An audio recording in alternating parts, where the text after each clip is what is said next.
lenkosi waya kumpristi omkhulu wacela kuyizincwadi zokuya eDamaseku emasinagogeni kuze kuthi uma ifumana abantu balayo ndlela abesilisa nabasifazane abayisa eJerusalema beboshiwe.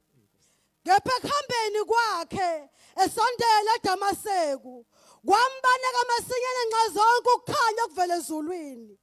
Wawa phansi emhlabathini wezwa izwi lithi kuye, Sawulu, Sawulu, ungizingelelani na? Kulikhulu kuba ukukhathala ezinkandini. Wayesethi, ungubani Nkosi? Yathi, mina nginguJesu omzingelayo wena. Kodwa vuka ungene emzini, uzakutshela lokho omele ukukwenza. Kepha amadoda ayehamba naye ayemi engenakukhuluma ngokuba ezizwi kodwa engaboni umuntu. uSawulu wayesevuka phansi kepha savulile amehlo akhe kabonanga lutho. Base bambamba ngesandla bamyisa eDamaseku. Izinsuku zabantatha ngaboni engadli engaphuzi. Kwakukhona eDamaseku umfundi othile malakhe lungu-Ananiya. Inkosi yathi kuya ngombono, Ananiya, yena wathi ngikhona Nkosi. Inkosi yayisithi kuye, suka esitaladini ezithiwa siqondile. Ufuna endlini kaNkulunkulu, ufuna endlini kaJuda umuntu ogama lakhe lunguSawulu waseThasu. Ngokuba bheka uyakhuleka. Ubonile indoda igama layo lingu-Ananiya ingena ibeka izandla phezu kwakhe ukuba bone. Kepha uAnaniya waphendula wathi, Nkosi, ngizwile ngabaningi ngaleyo ndoda konke kube kwenzile kwabangcwele bakhe eJerusalema. Nalapha unamandla avela kubapristi abakhulu ukubopha bonke abakhuleka egameni lakho. Inkosi yayisithi kuye, hamba ngokuba lo oyisitsha sami esikhethiweyo sokuphatha igama lami phambi kwabezizwe namakhosi nabantwana bakwa-Israyeli. Ngokuba mina ngiza kubonisa konke amelwe ukuhlushwa ngakho ngenxa yegama lami. Amen. Siyabonga Nkosi ephezu konke. Izwi lakho liyaphila uNkulunkulu wethu ongcwele. Silibandla silalele moya ongcwele siyale usiqondise ngale egameni likaJesu Kristu inkosi. Amen. Hallelujah. Ngivumeleni ngibe mfushane bangcwele kuze oba sisazodidela umkhulu. Hallelujah. Amen of God. Yes. Ngifuna ukukhula ukusho nje lamazwi bese siyathandaza. Hallelujah. iBhayibheli likhuluma ngokuphenduka kukaSawulu. Amen. Umbuso noma ngathi ibandla esikhathini sikaSaul lalingaphansi kombuso wamaRoma. Hallelujah. Now angazi kodwa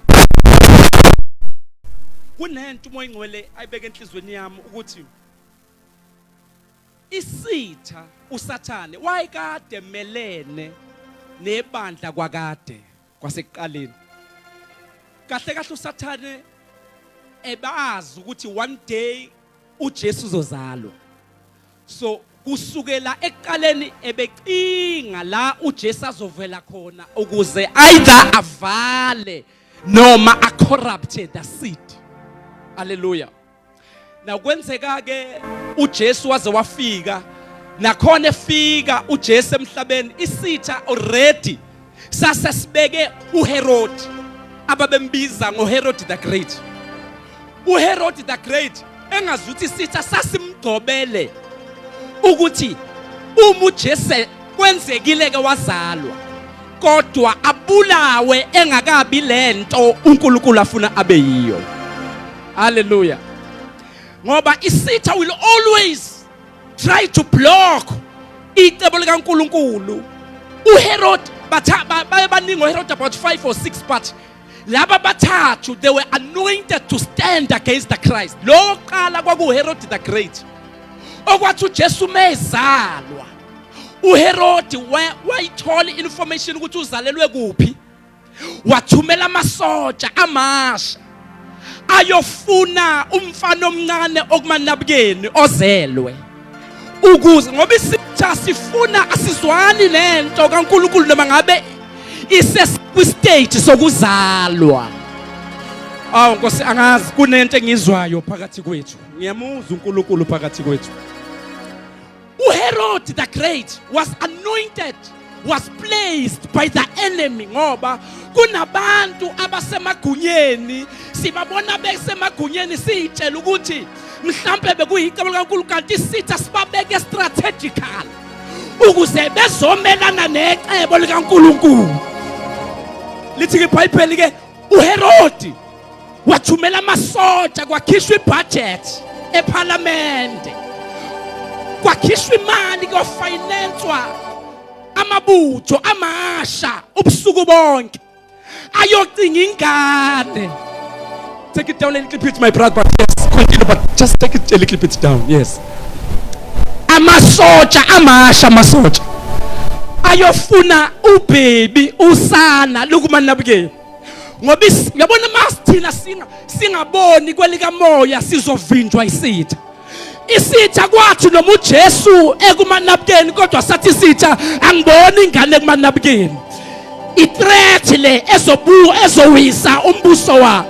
Kunabantu ngoba ngishumayela nje babhekene nezinto ezinkulu. Bayayibuza ukuthi ngalwiswa kangaka ngoba phela angaziwa nokwaziwa. Ngizokutshela mina isitha masibheka wena sibona usana. Hallelujah.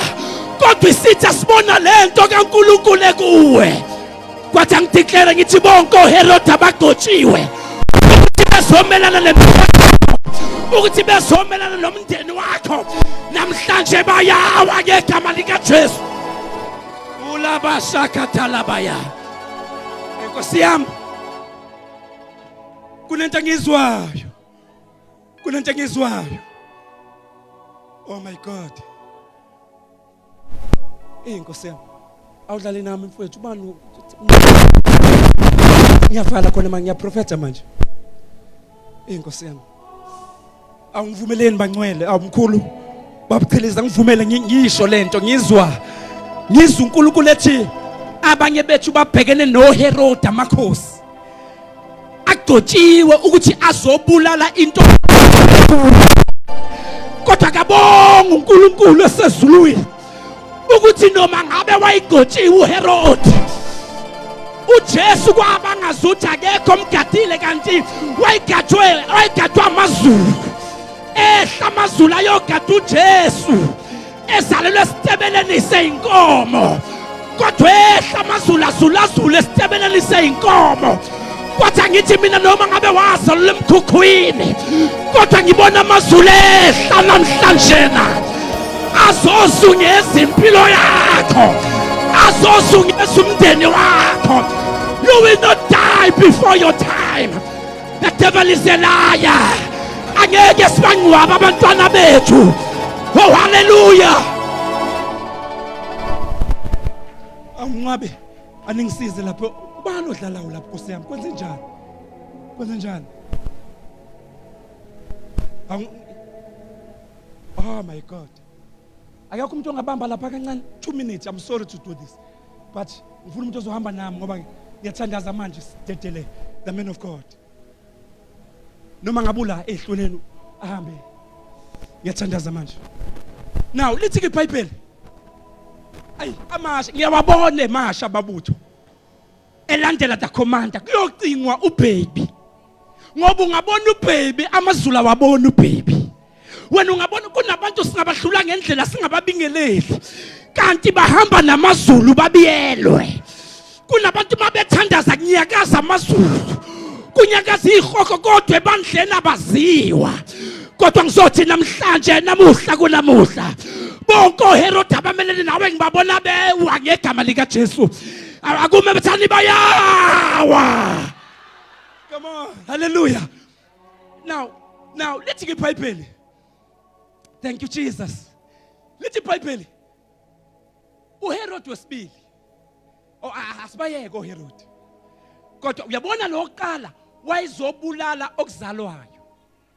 lo wesibili uAntipas wayezobulala uJesu kwathiwa ngoba sihlulekile ukumbulala ezalwa asimbulale esephila ngoba isitha masingabulalanga singakubulalanga before uzalwe before uphenduke sizokubulala uphile kodwa ufe kunabantu bayaphila but bafile kwelika moya uAntipas lithi wayenesandla ekubethelweni kaJesu kodwa siyambonga uNkulunkulu ukuthi noma kunjalo uNkulunkulu wanqaba wavikela icebo lakhe bese kuba khona lo Herod wesithathu elithi iBhayibheli uyeke lo owayipersecute the church lithi iBhayibheli wabulala uJames wayesefuna ukubulala noPeter kodwa ibandla lathandaza ngoba kulezi insuku zokugcina sizonqoba uma ngabe uNkulunkulu esevusa ibandla elithandazayo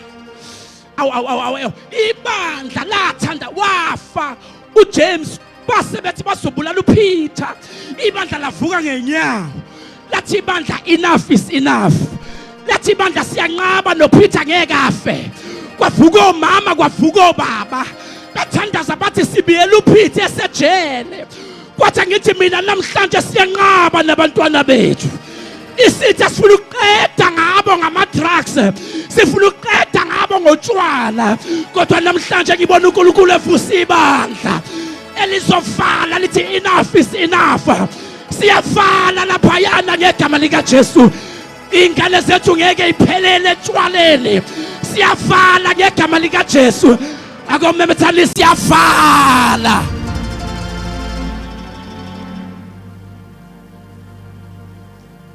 my God lithi iBhayibheli lathandaza ibandla lathi malithandaza ibandla kanti uNkulunkulu ezulwini uzothumela ingelosi yehla ingelosi yehla yamfica uPeter uboshiwe ukumaketanga kwakwamaketanga ezandleni kwamaketanga okhalweni kwamaketanga enyaweni babopha umuntu ongabulalanga umuntu obisitha sitshela ukuthi masibophe lo mzimba siqedile kanti asazi sithi uthi lento yethu ngaphakathi noma ungawushaya lo mzimba kodwa ngeke uyishaya into engaphakathi lo mzimba noma ungawushaya ngendlala kodwa lento engaphakathi noma ngabe wena ushaya ngendlala sebese baxoshisa nasemsebenzini kodwa ngithi lento engaphakathi lento engaphakathi ngeke isitha sinqobe ingaphakathi lento ingaphakathi lento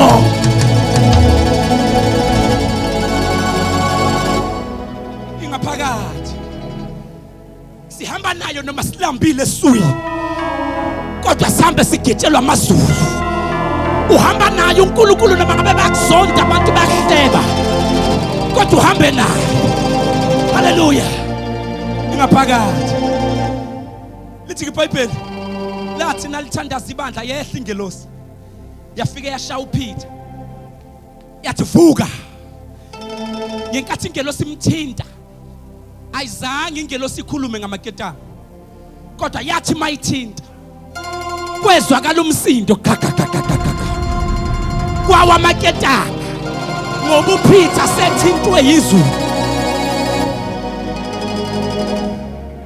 awa amaketanga ngenkathewa yathi ingelosi ngilandele ayekhona amasotsha there about 16 in groups of 4 begada uPeter kodwa kwafika uNkulunkulu amasotsha ekhona ngoba uNkulunkulu akabheki ukuthi sigadwe obani yabona uNkulunkulu masezokwenza umahluko empilweni yakho akabe sabheka ukuthi imapha amadimoni avalile akabe sabheka nanokuthi yiphi inyanga yakamhlaba iyalingana owahanjelwa yona kodwa yena mayesefikile ayafika ingelosi yamthinta yathi sukuma yamthanda uPeter ngoba azange akhulume kwingelosi ethi nanka amaketanga engazuthi uPeter wathi ngizokulandela ukuthi amaketanga azosuka kanjani kuyobonakala kodwa mina ngizokulandela bapha abantu abathi Jesu sizokulandela namhlanje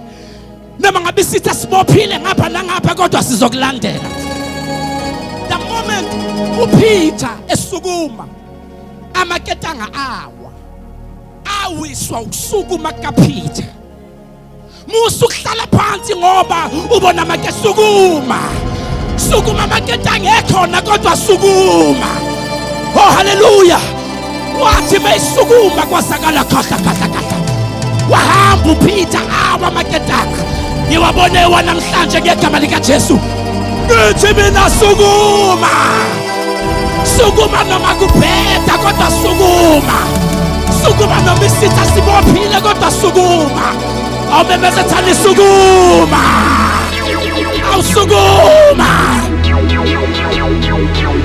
Kunabantu lana babethandaza. Babevuka intatha ngabo 2 ekseni bebiza uNkulunkulu. Kodwa namhlanje bahleli bayakhala. Bakhatha usizi. Ngoba uSathane uletha amaketanga. Abanye bashayiwe, abanye bashawa ngeingane zabo. Abanye discourage ngenxa yamaketanga ahlukahlukene. Kodwa namhlanje ngizwe imessage evela ezulwini. Uthi uJesu sukuma. Khahlela lawo maketanga. Obaqotshiwe. Aphukile.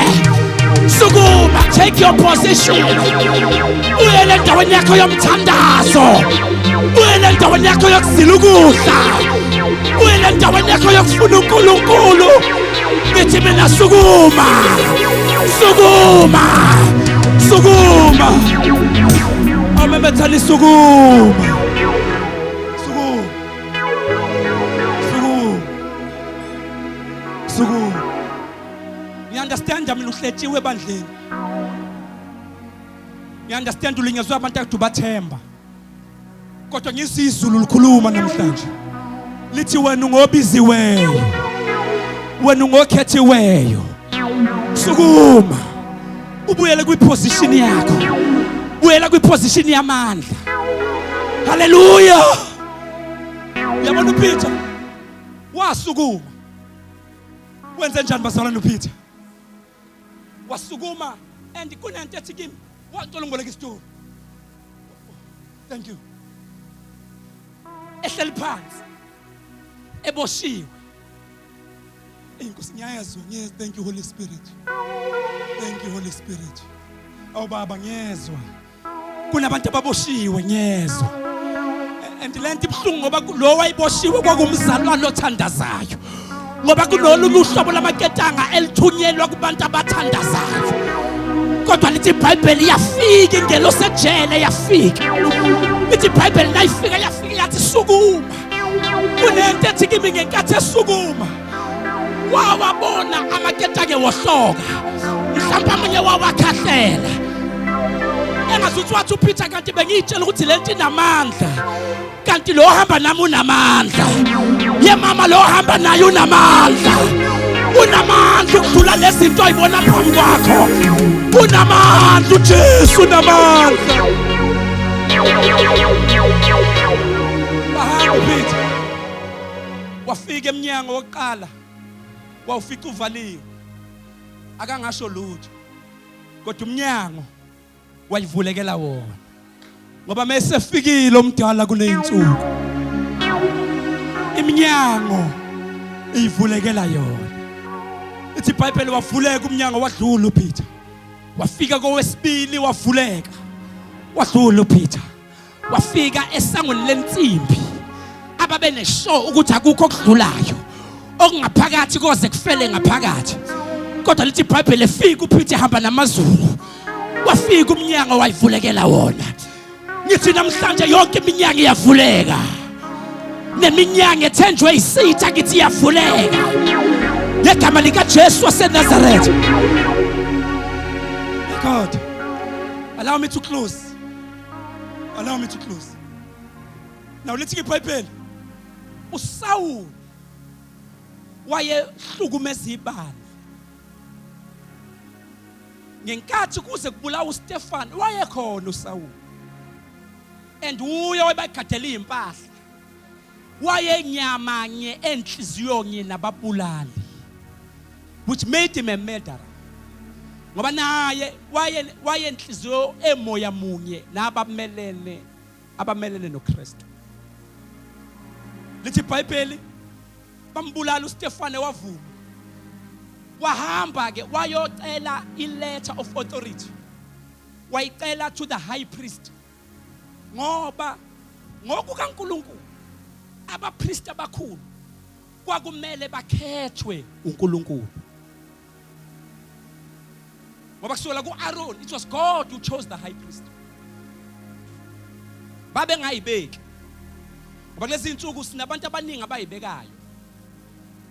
Ahluphe bandleni aphuma yoyibeka. Kodwa ke ngiyeke ke sikhuluma ngawo ngelinye ilanga. Ngoba kaphela ungalandeli umuntu kanti uyibekile. Akhiphe ebandleni la uNkulunkulu akubeke khona. Ulandela umuntu oyoyibeka. Ngoba abanye balimele kanti balandela abantu abarong. Balandela amahlubuka, ama-rebel.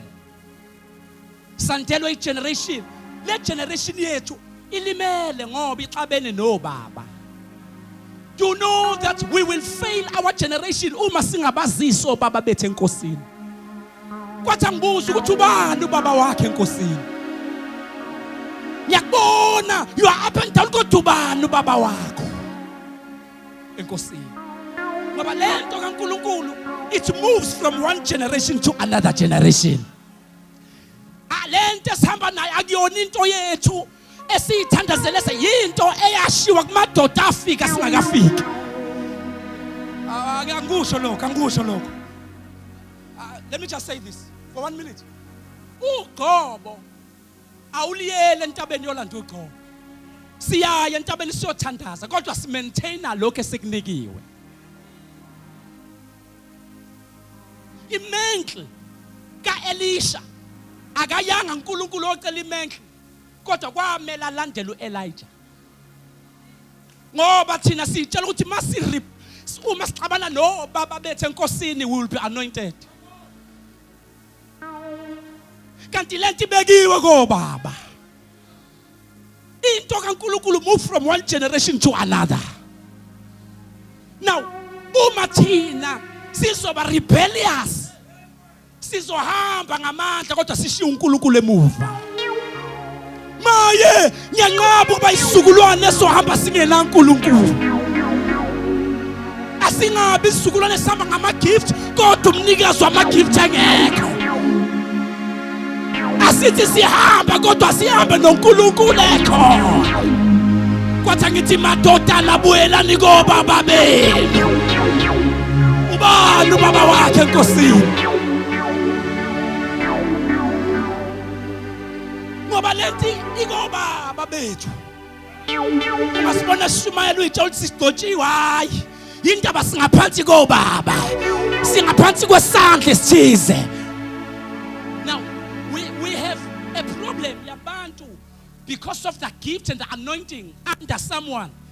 Then you think you are better than that person.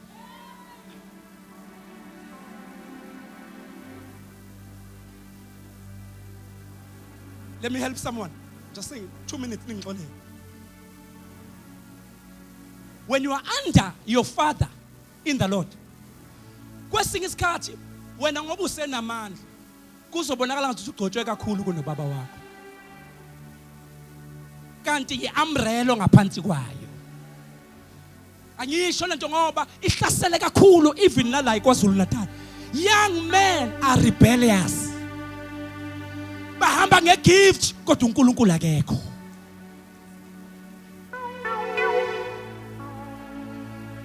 Kwesinye isikhathi can I use someone?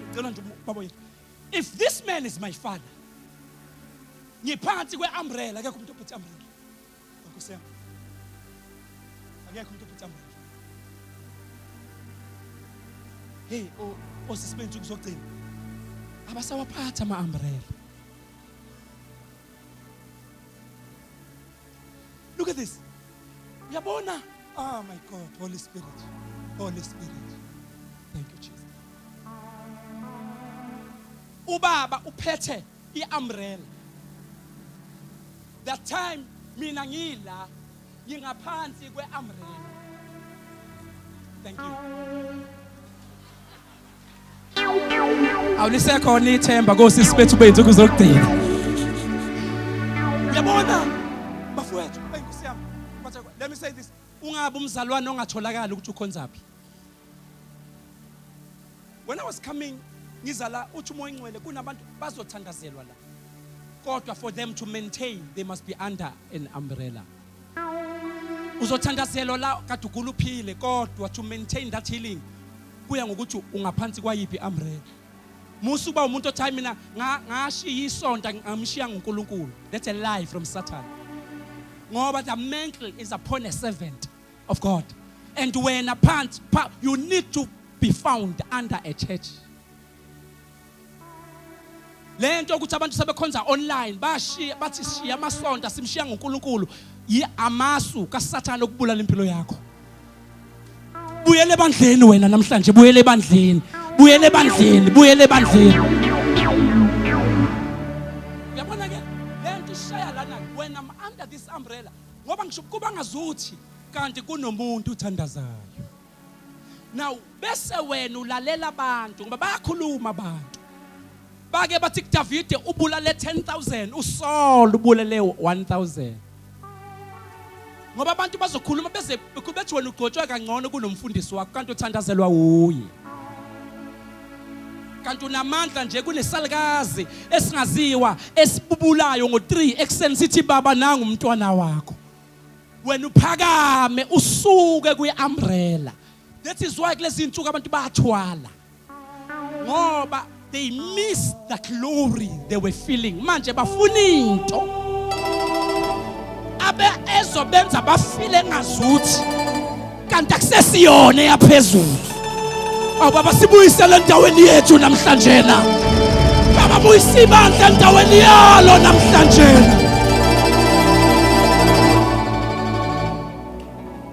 Generation yama rebel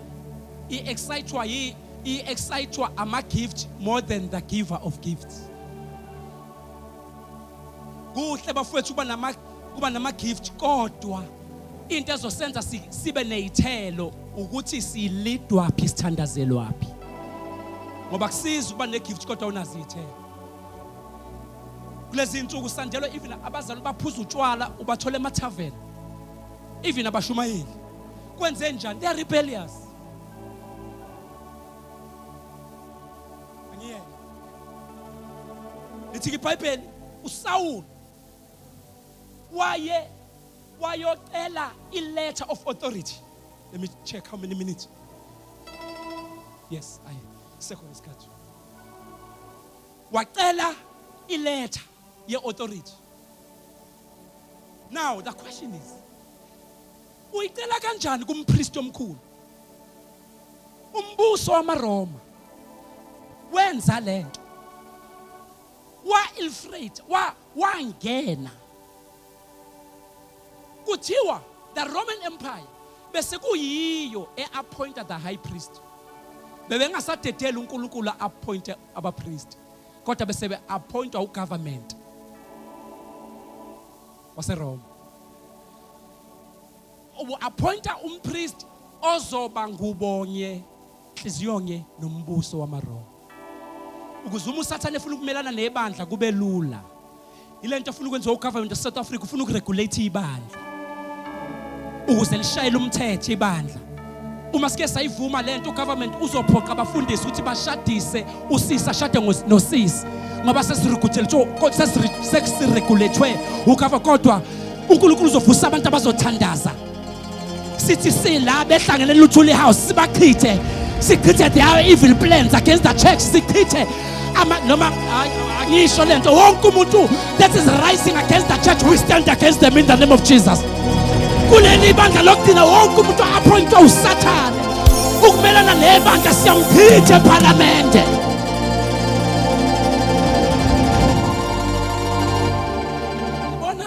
Yabona ibandla thina sinamandla thina. Do you know bazalwane ukuthi sinamandla ukuthi sila emkhumbani eParliament asinawo neaccess yokungena.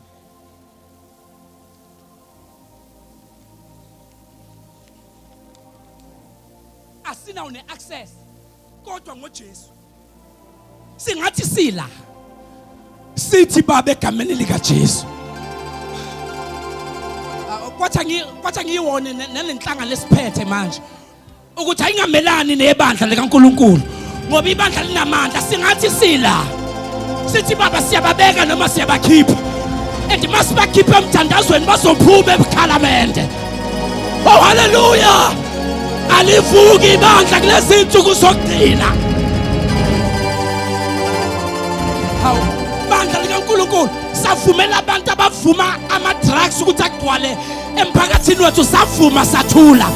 Ake kuvuka ibandla lizothi baba eParliament sikhipha abantu abamelene necebo likaNkuluNkulu, sifaka abantu benhliziyo yakho. If you believe, shout hallelujah. Let me close. uSaul wacela incwadi kumpriest yokuthi ahlukumeze abazalwane. Bamnika incwadi, the letter of authority. Wahamba nayo uSaul eya eDamaseko eyobamba, and kwangabanjwa nombani kodwa kwakucheck ukuthi ubani othandaza kakhulu. Wena ungabona umuntu eshawa uyitshela ukuthi akathandazi kanti isitha sisaba yena more than laba bangashawa. Sithi isiZulu kushawa edonsayo. Mama ungayeki ukuthandaza kushawa edonsayo. Thandaza noma ushawa kodwa thandaza. Wahamba uSaul wathi esesendleleni kanti akazi ukuthi ngaleli yana kuzokwenzeka indaba. Lithi iBhayibheli kwabonakala ukukhanya okukhulu, kwakhanya emkhunjini wawa phansi. Wathi mewa phansi uSaul wezwe izwi livela ezulwini, Sawule Sawule ungihluphelani na? Wamemeza uSaul wathi ungubani inkosi? Yabona ukuthi Jesu akadinganga ukuthi amtshele ukuthi Sawule mina inkosi. Wathi nje Sawule Sawule. uSaul wayibonela yena ukuthi inkosi ke le, inkosi ke le. Ngoba where Jesus is akudingeka ukuthi uzochaza, uyazwakala mesekhona, uyazwakala. Wazwakala uSaul ethi ungubani inkosi? Yathi inkosi mina uJesu. Wathi lo Jesu omhlukumezayo. Wasethi uSaul ufuna ukuthi ngenzeni inkosi? Uyabona umbuzo okwamele ubuze, bekumele athi uSaul ngikuhlukumeze nini? Ngikuhlukumeze nini? Kanti kuMatthew 25 uthi uJesu ngangilambile, nanginika ukudla, ngangiboshiwe, nangikhulu. Bese beyabuza sasikubonaphi uJesu ulambile? Bese ethi uJesu lokho enakwenza kulaba nakwenza kimi. Na uSaul ngenkathi eshaya ibandla wayengazi ukuthi ushaya uJesu. Uyabona ibandla lalishawa abanye mhlawumbe ebandleni babeyitshela ukuthi kanti uNkulunkulu uyathanda noma akasithandi, kanti akabazi ukuthi wena mawushawa uJesu akathi kushawa wena kodwa uthi kushawa yena. Uyabona ukuthi ubaluleke kangakanani kuNkulunkulu. Lithi iBhayibheli uthi uJesu hamba uyothi mawufika kunendoda ozohlangana na ogama lawo lingu-Ananias. Sengibonga ke lento sengivala bangcwele ukuthi uSaul wathi ehlupha ibandla kanti uthandiwe uNkulunkulu. Hlupha ibandla kanti uNkulunkulu unecebo ngayo. Uyabona kubonakala noma sekhuluma uAnanias, uNkulunkulu ekhuluma kuAnanias uthi kuAnanias kunendoda ogama layo uSaul, hamba uye kuyo. Lithi iBhayibheli wathi uAnanias angikwazi ukuya kuleyo ndoda ngoba le ndoda ngizwile abantu bekhuluma ngayo bathi ngumbulali umhlukumezi. Wase yaphendula uNkulunkulu wathi usho kahle ukuthi kushaya abantu, yize ukusho kwami ke manje. Just for 30 seconds ake ngikhuluma nomuntu othi mina ngiyaziyo ukuthi ngisahluleke, ngiyaziyo ukuthi ngiyisona ngisindisiwe, kodwa ngizothi namhlanje ake uzukhuluma kaNkulunkulu. Uthi uNkulunkulu ngokuba walithanda izwe kangaka akungathi sewufike la wafika endaweni enabazalwane uphuma ungaphendukanga.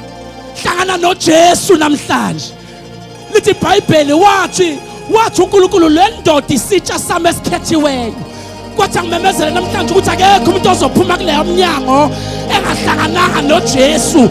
Noma ngabe ungumbulali, noma ngabe wakhipha isisu, noma ngabe wathakatha, kodwa hlangana noJesu. Hlangana noJesu. uSawuli into yamenza ukuthi ashintshe ukuthi ahlangane noJesu. Abantu abaningi benza iphutha lokuhlangana namabandla kodwa bengahlangane noJesu. Kuhle ukuhlangana nebandla kodwa dlule ebandleni uhlangane noJesu. Ngoba kwesinye isikhathi uSathane uthumela agents ebandleni ukuthi abantu bathi bengena iagent ibibakhipha iphakathi. Na wena uzongena ebandleni ungahlangananga noJesu uzophuma kalula. Ngoba nasebandleni zikhona izitha zebandla ezibekwe ngaphakathi. Allow me to close. Saul ungihluphelana. Kodwa ngithanda lento ayisho wathi ufuna ngenze into. Wasethi kuNkulunkulu kusukela namhlanje wena angeke usabopha abazalwane kodwa usuzozingela abangakholwa ubalethe embusweni wawo. Kwathi ngimemezela ukuthi noma ngabe isitha besihlule ngani namhlanje this is a day of a turnaround. Kusukela namhlanje wena uzosetshenziswa uNkulunkulu ukulanda abantu ubalethe embusweni kaNkulunkulu. Ngoba sikhona la asindisiwe sonke. Kunabanye okumele bamukele uJesu namhlanje. Yenza sure ukuthi uhlangana noJesu. As I close, the Holy Spirit said to me, in these last days, when Saul ehlangana noJesu, number one, waphenduka. Asiba abazalwana abaphendukile. Isono siyashiywa. Phenduka. And ibandla lidlala a good role kodwa umuntu ophendula umuntu uJesu. Asiba abazalwana abaphendukile. Singahambi nezinto zakudala. Ngoba ezulwini ngeke singene ukuthi besikhonze eFaith Mission noma eAssembly songena ukuthi siphendukile. Phenduka. Isikhathi sekho. Wabona ukhanya uthi ke mase ichaza uPaul ku chapter 23 uthi engangihamba nabo bakubona ukukhanya balizwizwe kodwa abayizwanga imessage uthi abamzwanga lo wayikhuluma nami. Ngiyakuncenga ukuthi singathi sihamba nabantu kodwa singamuzwa lo okhulumayo. Asithi sihamba nabazalwane kodwa umuzwe mayisekhuluma nawe ethi ungakwenzi ukuthi ungabe umzalwane owenza zonke izinto. I want us to pray. Wathi uAnanias angikwazi ukuya kulo ndoda ngoba ngizwile ngayo. Abantu bengakhuluma ngomuntu kodwa a person okhuluma igama lokugcina uJesu. Abantu bengakhuluma ngawe kodwa umuntu onezwi lesigcivizo uJesu. Bathi uSaul umhlukumezi wathi uJesu inceke yami. Ngiyathandaza namhlanje may God change anyone okulendawo kodwa ogama lakhe lingekho encwadini yokuphila. Waphenduka uPaul wathi mayifika eDamascus wafika kanti iprogram seyishintshiwe. Wafika ezobulala amakholo ezowabopha kanti wathi mayifika kanti iprogram ishintshiwe endleleni. Wafika wazoba ozo encourage amakholwa. Kwathi ngimemezele ukuthi noma thina sina abantwana bethu sibashiye emakhaya. Abanye abantwana wena ushumayela uJesu bona basemathaveni abakholwa izwe lihleka ngenxa yabantwana bakho kodwa namhlanje ngibona iprogram iyashintshwa ngegama lika Jesu. Abakade bezokubulala God will change a program. uNkulunkulu uzobenza bebe abantu abazo encourage impilo yakho. Ingane kade kuthiwa zofela entshwaleni God is changing the program. Ababashintshe program yabantwana bethu. Shintshe program yezimpilo zethu. Akukhanye. Let me pray. The man of God. The last thing athi umoya ngcwele siyithandazele kulezi insuku zogcina ukuthi abantwana bakaNkulunkulu uNkulunkulu ababusise abeke incebo kubo. Do know bazalwane akukho wrong ukuthi umzalwane abusiseke. Inkinga isekutheni uthi masubusisekele bese uyakhohlwa la uthandazelwe khona. Inkinga isekutheni masunemali bese uyibona ungcono kulomfundisi wakho. Sekuwena oshaya imithetho. Uthi leli bandla lilalele your direction kanti uthandazelwe la. But let me say this. The Holy Spirit said to me, kulezi insuku zokugcina ibandla will be blessed even financially. Why? Oh my God. Ngoba before abantwana bakaIsrael bephuma eGibhithe. Awuyayizwa ke lento. Sesiyathandaza. Ngiyayizwa. Before baphuma eGibhithe babe izigqila for 400 years. But ngenkathi sebezophuma athi amazulu anikwazi ukuphuma ni empty handed. Lithi iBhayibheli engazuthi kwehla amandla eExodus amandla okuphuma amandla ngoba kunamandla okuphuma ngoba nje uJesu ezobuya nje ngeke simane sihambe kokwehla amandla afike abakholwa bese yasikhuphula siyohlangana naye emafini awuyawezwa lamandla khona namhlanje na. Now let me say this eGibhithe kwafika amandla eExodus amandla ayizomemezela ukuphuma ngoba uJesu ezobuya nje asekhona amandla. Before uJesu abuye kuzobonakala amandla ibandla libuyele kwiposition yamandla. Oh hallelujah. 1 minute ngiyathandaza kunento engizwayo 1 minute. Uma bekhishwa eGibhithe engazuthi amandla abaforce abantu baseGibhithe. Can I use you say amandla engazuthi ababamba kanje ukuphuma ababamba kanje amaGibhithe ababamba kanje abadonsa baya kubantwana bakaIsrael bengafuni kodwa bebanjwa amandla. Lithi iBhayibheli bakhipha igolide bakhipha akekho umuntu ongakhipha imali engabanjwanga amandla. Kodwa amandla mayesefikile amandla babamba kanje bakhipha ngisho amacici egolide bakhipha isiliva bakhipha yonke incebo bayinikeza abantwana bakaNkulunkulu. Ngiyamemezela egameni likaJesu I prophesy upon people ibona amandla vele ezulwini azobamba ama-CEO azothi mayifuna ukuphakamisa acinga umzalwane okade engafuni ekhampanini kodwa azocinga wena kwenze njani babanjwa amandla. Awuyawezwa kwathi angithi babambe moyingcwele khona bashakata labayakata. Lalani bazalwane uJesu uyabuya kodwa uJesu akangabuyi siphuwa. Can I say this? Abantu bazobusiswa. Why abazalwane bezobusiswa? Ukuze uBishop Giliza eyobeka imvuselelo eStenga engakhiphi ngisho 1 rand kusuka umzalwane akhalaba shakata labaya athi uNkulunkulu ukhulume nami wathi angikhiphe nangu 100,000 ngizoqasha itente ngizoqasha amabhasi bese kusuka umuntu umzalwane athi hayibo nama ngilalanga izolo ebusuku amazulu ekhuluma nami kuzokwenzeka kanjani God must release the power. Kola bashakata nyawezwa amandla nyawezwa sengiyathandaza ola boshakata labayakata. Uyabona uPeter mesukuma kwawa amaketanga ngizwa amaketanga abopha abantwana bakhe bangasebenza yawa asefikile amandla wonke amadimoni abambe imali zakhe yawa kula bashakata labaya wonke amadimoni abambe impumelelo yakhe yawa amandla mayesefikile uzofonelwa unga-aplayanga kuthi usibongile uthi yebo kuthi waphuthuma ngolesithathu wozosayina icontract yakho kwenze njani amandla athatha iCV yakho ngaphansi ayibeka ngaphezulu. I receive the power. Nanka lamandla sekhona kule ndawo ake sime ngenyawo sithandaze. My God, my God, my God. Baba ngiyathandaza. Don't worry. Abagulayo bazothandazelwa na. indoda ezoshumayela that's why ngivala manje because indoda ezoshumayela la uNkulunkulu usemisa kakhulu naku healing naku don't worry but allow me to make this prayer.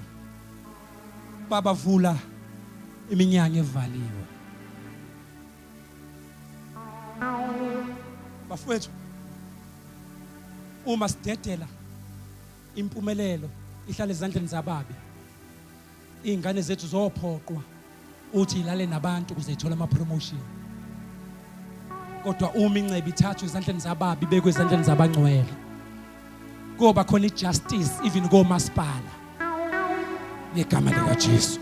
Ngiyathandaza namhlanje kunabantu engithunywe kubo, kunabantu engithunywe kubo. Ngithi mina maketanga bebamba impumelelo yakho ayanqamuka njengamanje. Umntwana wakho noma ngaba kekho la yamkela amandla azogijima ekhaya. Izingane zethu ihlalo 5 years nama diploma iqashwa. Kwenze njani isitha sivalile sifuna abazalwane baphumelele.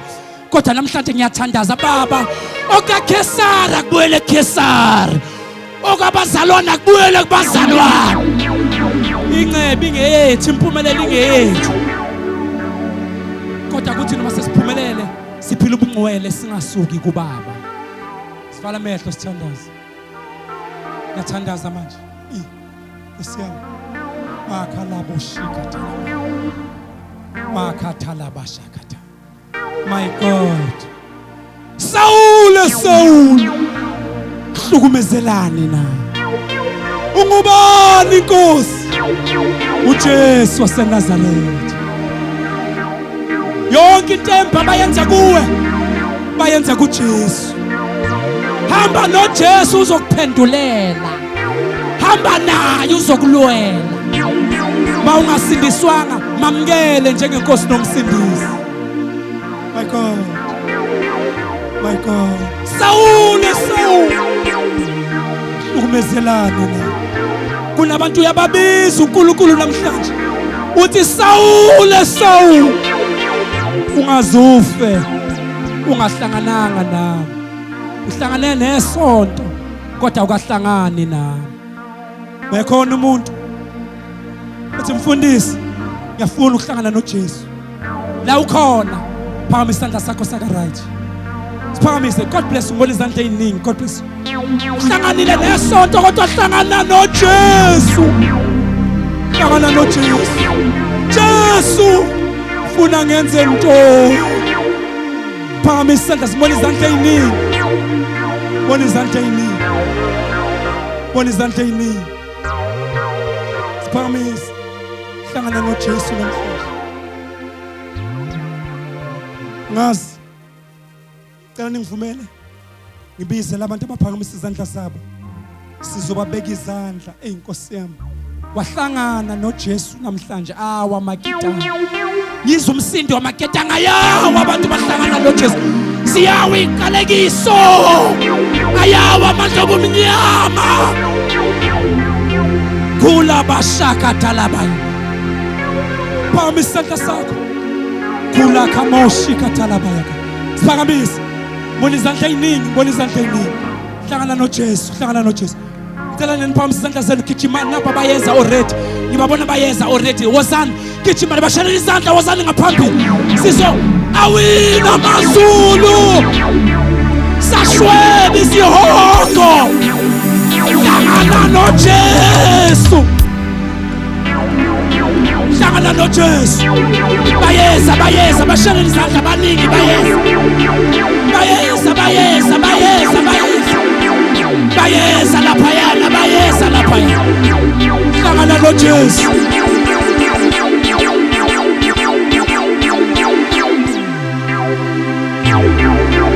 Bayeza bashalela izandla bayeza.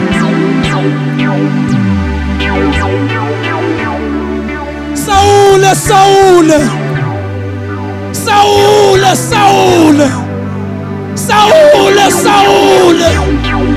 Hlukumezelani na. Gijima woza kuJesu. Buyela kwiposition yakho. Buyela kwiposition yamandla.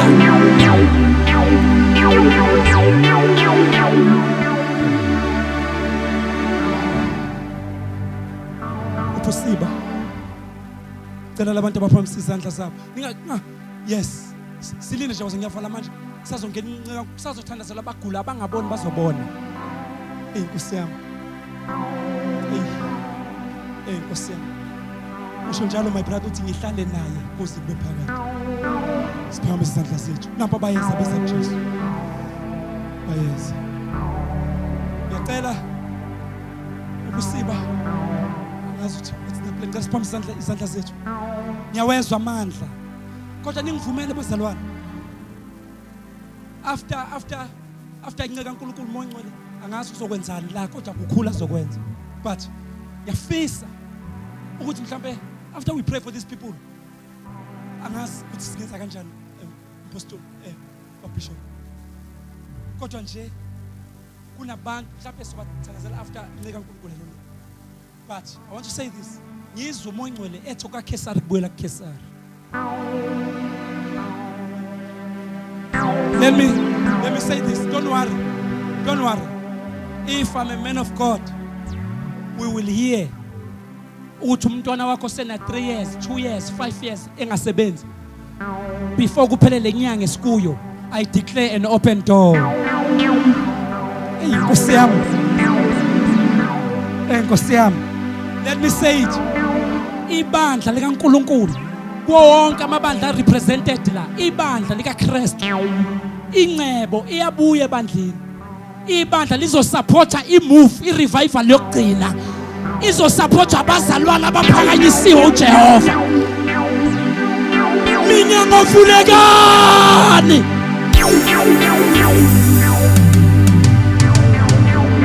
Ngiyasithandazela abantu abamukela uJesu. Cela nisho lamazwi emva ukuthi Baba egameni likaJesu.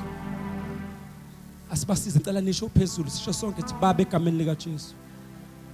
Baba ngiyabonga namhlanje ngilezwele izwi lakho. Baba njengoSawuli owahlangana noJesu waphenduka. Baba nami ngiyaphenduka namhlanje. Baba ngiyakholwa ngenhliziyo yami ukuthi wamvusa uJesu kwabafile. Ngiyavuma umlomo wami ukuthi uJesu uyinkosi. Nkosi uJesu ngena enhlizweni yami. Thathelela izono zami. Ngenzela umusa. Bhala igama lami encwadini yokuphila ngegama likaJesu waseNazaretha. Baba ngiyabonga sengisindisiwe. Ngipha amandla. Ngenzela umusa. Ngiphilele wena azabuya uJesu ukuzolanda ibandla. Thank you Jesus. Cela sibabekele izandla.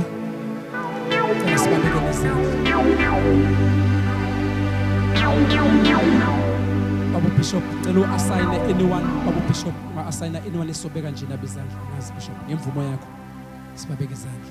You can assign anyone. Now Baba Mncwabe cela usonde sibabekele izandla. uBishop uzo assign anyone. I don't know. Baba Bishop. Yes. Asibabeke izandla siphuthumele futhi isikhathi. Thank you Jesus. Kunomuntu la kodwa nizothandaza kodwa kunomuntu unesilonda siphuma amanzi. Uzophila namhlanje. Asipheli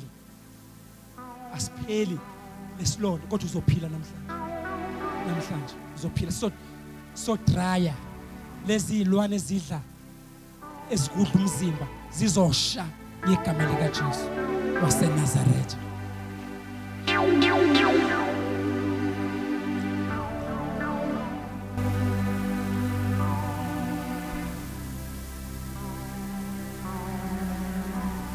So big is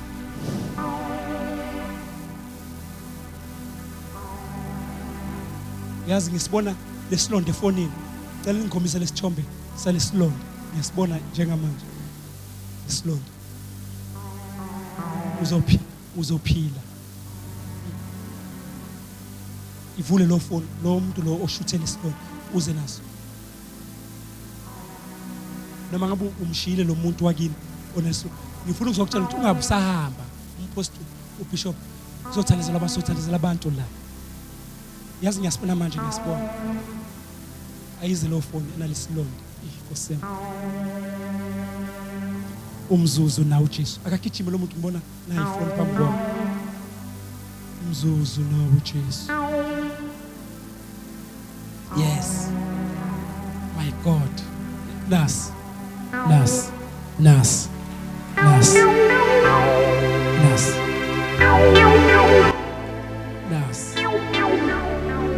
uNkulunkulu akabe uNkulunkulu ezulwini. Okungenzeki kubantu uNkulunkulu kuyenzeka. Wena silonda noma ngabe ama-ulcer icancer namhlanje kunamuhla sishisa amadimoni okugula, sishisa amadimoni ezilonda, sishisa amadimoni imimoya kaSathane yasha.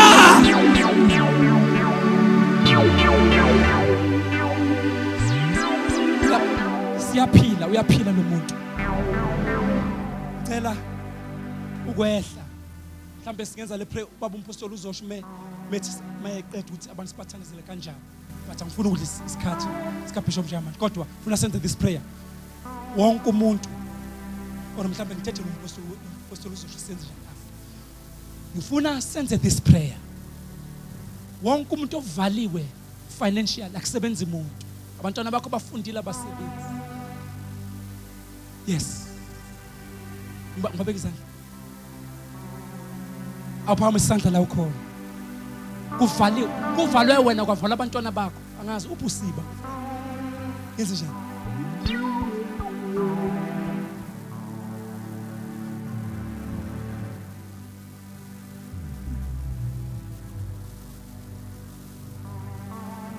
I'm very much obedient to the Holy Spirit. Yes.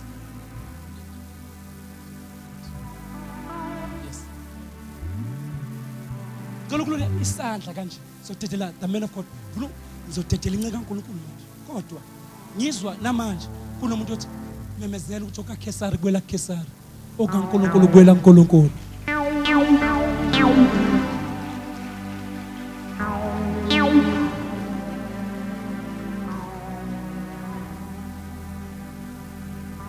Izandla zethu wena uvaliwe labantwana bakhe bayithola imisebenzi kuvaliwe ngiyathandaza manje sibaningi kakhulu manginibeka izandla sodla isikhathi senceko yilula izandla njengamanje funa sonke sithandaza sithi baba vula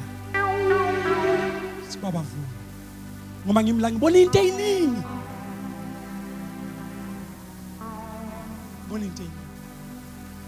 kunosisi laphana kunomuntu wesilisa osejele uzodedelwa ngenxa ukuthi wena la uNkulunkulu uzomthethelela ejele uzodedelwa ngoba wena la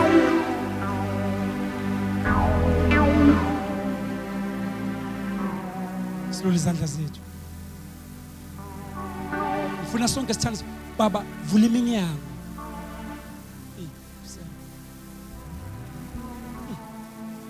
let us baba ngiyathandaza egameni lika Jesu lula isandla sakho ngokholwa silule yavuleka iminyango ufuna sonke sithandaze 1 minute abanye bazothola ama SMS khona manje uzela uthi nansi SMS kuthiwa ngiyafuneka umgqibelo kodwa kuthiwa ngiyafuneka ku-interview ngoba kungenzeki kubantu kuJehova kuyenzeka uNkulunkulu njengamanje baba siyathandaza noma ngabe babuka ku live noma ngabe balana I stretch my hands siyathandaza ngegama lika Jesu waseNazaretha wena baba uJesu lakho uphethe ithulelo zokufa uphethe ithulelo kaDavid uyavala ngavula umuntu uyavula ngavali umuntu siyathandaza baba vula iminyango abangasebenzi baba namandla that you have appointed to support the last revival I pray that you may open doors for them bavulele iminyango iyavuleka iminyango abantwana bethu iyavuleka iminyango kumabhizinisi ethu izandla zethu ziyabusiswa umsebenzi wezandla zethu uyabusiswa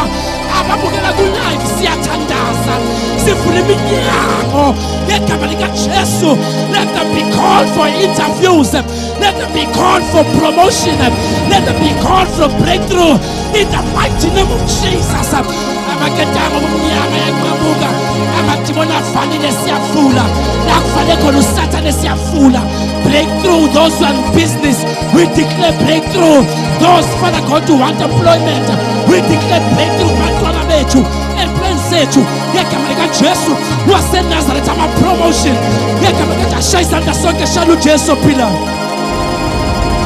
shout hallelujah Shout hallelujah. Iyavuleka iminyango. Yes. Right now. Funa samukela indoda kaNkulunkulu. Thank you Jesus. Namuhla kunamuhla. Angaphuma umuntu kusazokwenzeka into enkulu la. Yilanga lakho leli. Yilanga lakho.